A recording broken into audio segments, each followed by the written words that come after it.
Well, this Sunday, we might have a Super Bowl preview in Detroit with Josh Allen and the Bills coming into town, and Allen coming off that show of a game against the Rams with 6 total touchdowns. Buffalo hoping that carries over to Sunday. As for Jared Goff and the Lions, still roaring at the top of the NFC with that 11-game win streak. It looks like no one's in their path, but this one's shaping up to be one of those games of the week. Take a look at it. The two sides with some history here. First meeting since Thanksgiving of 2022, where the Bills won that game 28-25, narrow margin there. But this will be a matchup of two of the top offenses, number 1 and number 2, respectfully there. And most likely, as I mentioned, a Super Bowl matchup. You see at 11.4% that we'll see this in February. For more of what we might see come Sunday, the host of NFL Today, James Brown. This is almost like a family reunion for me, JB. It's a little history between the two of us, so this is fun. Appreciate your time, of course. But JB, when you view this game, a lot of people see this as maybe that improvement case for either side in Goff or Allen when it comes to that MVP race. What are you most excited to see from these two QBs? Well, you know what? One, on the case of Jared Goff, just continuing to obliterate, diffuse a narrative from back in the past that he was prone to mistakes. He couldn't get it done. I'm loving what he's doing. I'm not going to call out one of my former colleagues who mentioned on the broadcast recently that he's still waiting to pass judgment on Jared Goff. Look, Jared Goff has already passed the test. He's surrounded with some excellent weapons, taking full advantage of them, playing confidently and getting it done in that Dan Campbell and Ben Johnson offense, to say the least. On the other side, what can you say? Look, I think that Josh Allen at this point has burnished his credentials as MVP. Brandon, he's playing lights out football. He's playing comfortable. He can go to any number of receivers based on who's open, as opposed to what is that dynamic in football, maybe keeping one guy happy with X number of passes. You might be forcing it. He's playing free, but he is still a one-man wrecking crew. Allen has been doing a lot more with less there. He's also one of the favorites at minus 450 when it comes to that MVP. But for the Lions, you kind of touched on there. Now, we're not that far removed when Dan Campbell was not the favorite son of Detroit. But fast forward to now, that has changed. You watched Detroit this season. What have you noticed about the job he's done so far?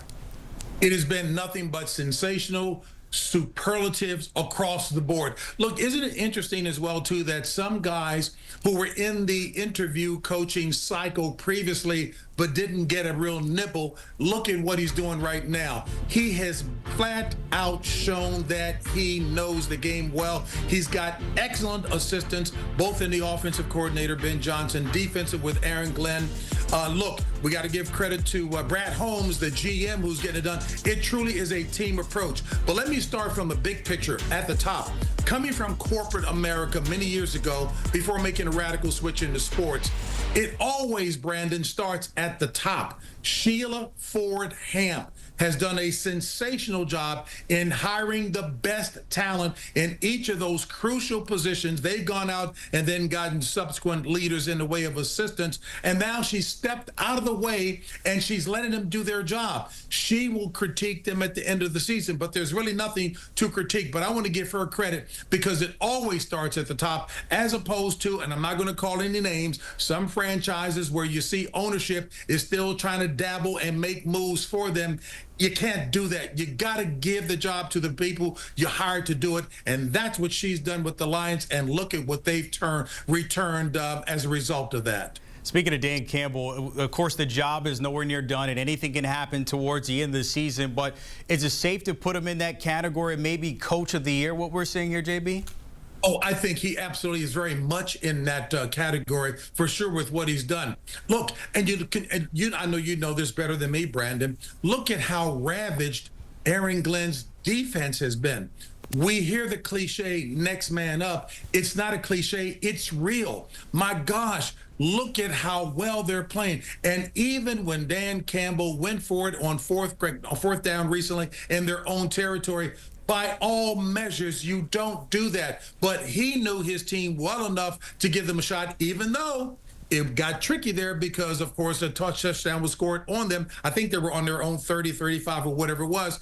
but he knew his team, and they came through and delivered. And he's been doing that time and time again. Heavens, witness, if you will, what the Kansas City Chiefs have been doing it with 15 straight games decided by one score or less. You got to know your team and what they're capable of, and Dan Campbell does. Well, JB, as I always do, when you guys come on with Jim Nantz, Nate Burleson, and now you, I have to put you guys on the spot. Is this a Super Bowl preview? Is this what we're going to see in February? Your thoughts on that?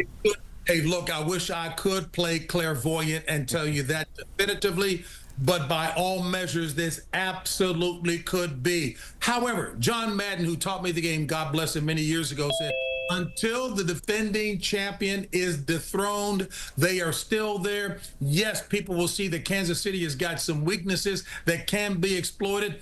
But Brandon, it hasn't been thus far because the leadership of Andy Reid and that preternatural quarterback, Patrick Mahomes, despite not having the numbers, he still knows how to put his team in winning position, and they've done that exceedingly well. All right, real quick before I let you go, you guys went through tables there not too long ago. We went to Buffalo. Any plans for Detroit? What's in the bag?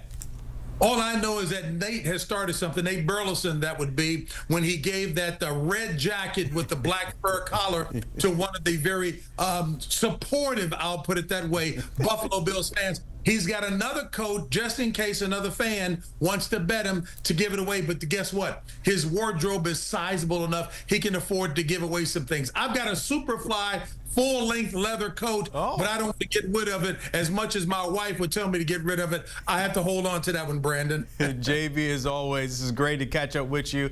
And, of course, everyone at home gets a chance to watch you as well this Sunday, NFL Today. Appreciate your time, of course. At 12 Eastern, the fellas are on the road, heading to the Motor City to see the Bills and Lions, Josh Allen and Jared Goff. You can catch that on CBS, and, of course, we'll have you covered here on HQ as well.